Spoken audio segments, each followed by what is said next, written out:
Sementara itu dari Operasi Sikat 2 Musi 2025, Ditres Narkoba Polda Sumsel bersama jajaran berhasil menangkap 156 pelaku dari 135 kasus selama operasi 14 hari. Polisi ngaman ke belasan kilo sabu, belasan ribu butir ekstasi, 2 kilo lebih ganja, serta puluhan gram tembakau sintetis. Reskrimum dan narkoba, karena ini memang sangat erat kaitannya.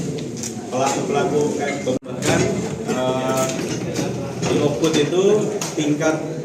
Ditres Narkoba Polda Sumsel beserta Polres Jajaran berhasil mengungkap 135 kasus dengan menangkap 156 buang pelaku narkotika di wilayah Sumsel. Juru Operasi Sikat 2 Musi 2025 yang dilaksanakan selama 15 hari. Dari operasi tersebut, polisi berhasil ngaman ke barang bukti sabu 19 kilo lebih, pil ekstasi sebanyak 19.000 lebih, 2 kilo lebih ganja, serta tembakau sintetis seberat 28,6 gram.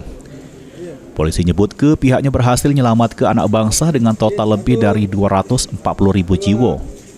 Genderang perang terhadap narkoba bakal terus dilakukan demi menyelamat ke anak bangsa dari bahayanya narkoba.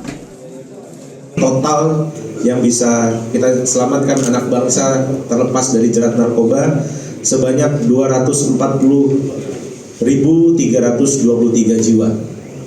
Ini selama 15 hari ini. Perlu ditekankan bahwa kita harus terus memerangi narkoba. Jangan sampai